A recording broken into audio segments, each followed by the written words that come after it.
So what Alan and Hannah don't know is that I am literally the worst person in the world to tell a story on a night with the theme out with the old. So sorry, I'm basically a hoarder. So that Marie Kondo thing about hold an item in your hand and if it doesn't spark joy, throw it out. Yeah, I hate that. First of all, I think it's elitist. And second of all, my life is not calibrated towards joy. It's not my default, it's not my goal. People generally describe me as intense, and that doesn't necessarily go well with joy. So there's another reason that that I don't like this out with the old Marie Kondo thing, and that's trauma and hoarding are often closely aligned. And so over the course of 6 years in early 2000, I lost all 4 of my grandparents, my father, and his younger brother. And about 90% of everything they owned at the time of their death, and all of the things that my mother owned when she decided to move to Florida a couple years later, are in my basement. And that may seem heavy, and it feels heavy. I have this thing where once an item comes across my threshold, it is mine and I'm responsible for it. And if you've never felt that way about an item or a whole basement full of items, I don't know that you can understand, but the closest way that I can to explain it is that my things both weigh me down and ground me. It's a double-edged sword. But a couple years ago, I decided I'm going to get this under control, and I'm going to take control of my basement, and I'm going to maybe not look for joy, but I'm going to look for less clutter.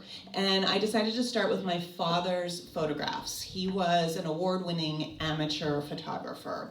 And so in my basement, I have boxes full of photographs, and I decided that I would split them up, and anything that was sort of artistic, so the landscapes and the cityscapes and the boats and the marketplaces would go on one side of the basement.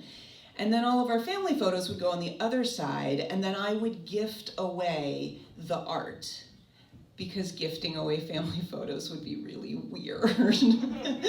And so I've started this process, but because I'm the mother of 2 young children, I never get to finish any of my own processes. So in the middle of this process, we pick up and take the kids to Colonial Williamsburg, because it's their spring break.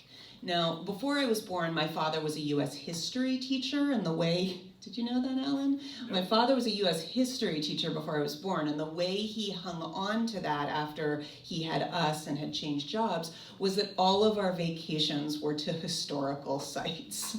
And we've continued that with our kids. My husband is also a history teacher, and we took them to Colonial Williamsburg, and it was not such a great trip.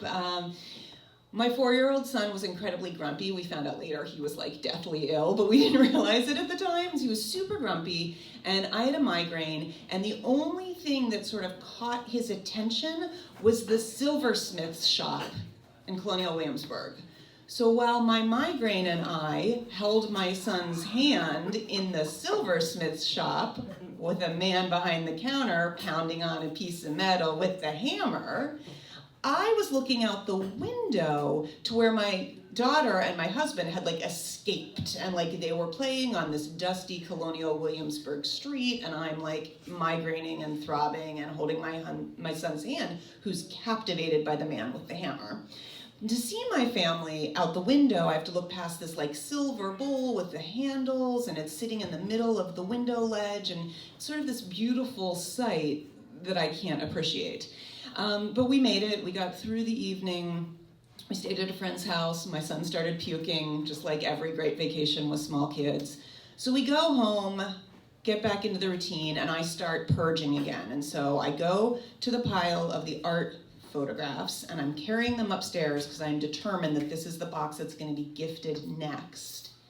And poking out of the edge of one of the boxes is a photo of a silver bowl with handles on a window ledge, and beyond it was a dusty street in Colonial Williamsburg. And that is why the photos stayed in my basement until this past summer, at which point the basement started taking on water, which is how you know that sometimes the only way to kick out an old trauma is to welcome a new trauma. Thank you.